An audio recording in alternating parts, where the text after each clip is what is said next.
bersama saya Dr. Faidon Numanturwan. Pada video kali ini kita akan membahas tentang nasi, ya, tentang nasi putih atau nasi merah. Oke. Ketika orang sudah terlanjur mengalami kegemukan dan atau mungkin mengalami diabetes, saya tahu, saya merasakan sendiri. Beda banget makan nasi putih dengan nasi merah.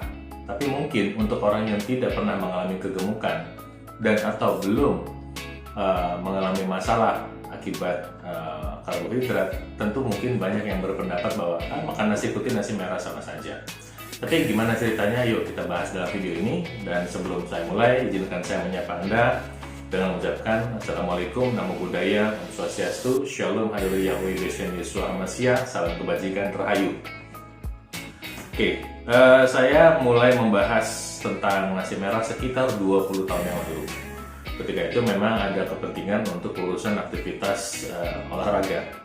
Saya membaca bahwa nasi putih itu indeks glikemiknya lebih tinggi ketimbang nasi merah, dan artinya lebih mudah disimpan sebagai lemak, kemudian tenaganya cepat naik dan tenaga cepat turun karena respons insulinnya lebih cepat kalau nasi putih ketimbang nasi merah, sehingga ketika berbicara stamina tidak optimal dibandingkan dengan nasi merah. Nah, kemudian saya juga belajar di kemudian hari bahwa ternyata nasi putih dan nasi merah pun berbeda satu sama lain, sesama nasi putih dan sesama nasi merah.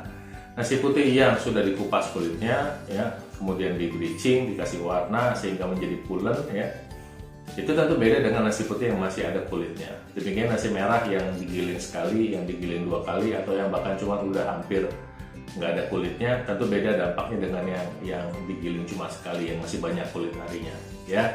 Jadi beda gitu, itu harus diperhatikan dulu. Nah,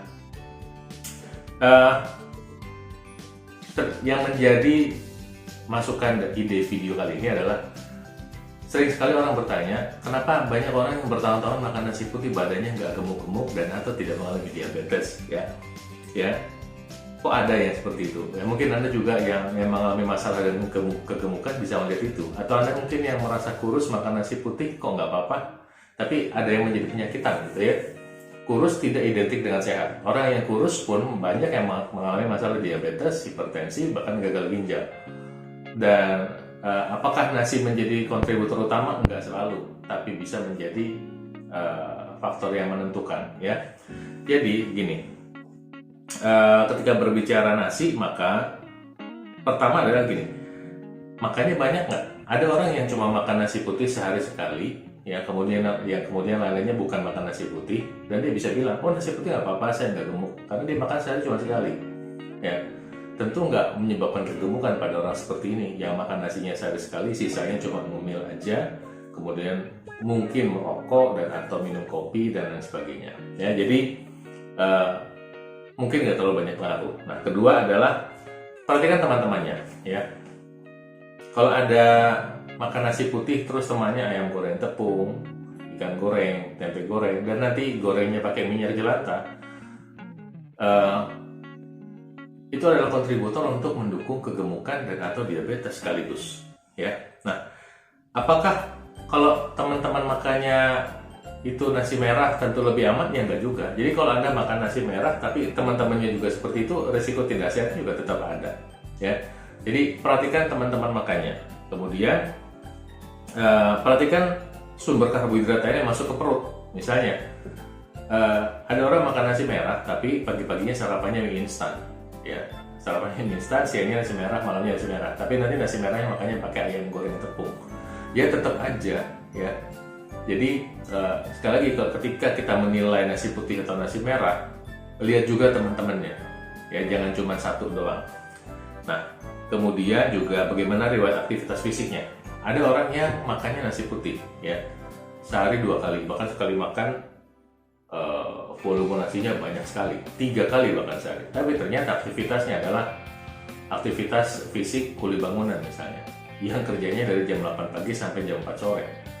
Ya habislah karbohidratnya. Tapi ketika dilihat fisiknya enggak gemuk. Cuma jika dia ternyata punya kebiasaan merokok, minum kopi saset, saya kenal beberapa orang yang masih usia 60 tahun meninggal mendadak gitu, dengan kondisi perutnya six pack. Jadi nanti sampai pada saat usia tertentu bilang, ah nggak apa-apa saya makan nasi putih tuh badannya nggak gemuk ya, karena memang kerjanya seperti itu gitu. Tapi dengan kebiasaan tidak sehatnya ya, oke, jadi gemuk tidak identik dengan sehat, tidak identik dengan penyakitan, atau kurus tidak identik dengan sehat, nggak selalu ya. Itu perlu kita ingat-ingat ya. Nah kemudian ada nggak riwayat konsumsi obat-obatan? Jadi ketika berdebat soal nasi putih, nasi merah, ada nggak riwayat obat-obatan ditanya? Karena pada orang yang mengkonsumsi antibiotik dalam jangka lama atau yang mengkonsumsi obat anti nyeri dalam jangka waktu lama, itu bisa berkontribusi pada kegemukan, biar mau nasi putih mau nasi merah. Jadi ntar kita mungkin sibuk berdebat nasi putih nasi merah, ternyata orang ini itu punya masalah yang infeksi yang memang menyebabkan dia mengharuskan dia mengkonsumsi antibiotik dalam jangka panjang. Nah, kalau ada orang seperti ini, tentu ada masalah dengan sistem flora normal ususnya. Harus dibantu dengan memperbaiki flora normal usus dengan konsumsi probiotik gitu. Ya. Jadi ketika bicara kegemukan, jangan fokus ke nasi merah, nasi putih saja, tapi apakah ada yang lain, faktor lain. Nah, sebetulnya masih banyak lagi yang bisa menjadi faktor kontributor menyebab kegemukan dan atau diabetes, nggak semata nasi putih nasi merah. Tapi jika Anda sudah terlanjur mengalami kelebihan berat badan dan atau Anda sudah terlanjur diabetes, kalau boleh saya sarankan lebih baik pilih nasi merah. Jika Anda belum dan masih mau milih nasi putih, silakan, itu pilihan Anda ya. Tapi kalau mau menjaga kesehatan, saya pikir nasi merah adalah pilihan yang baik. Demikian isi video kali ini, mudah-mudahan bermanfaat. Salam sehat untuk Anda.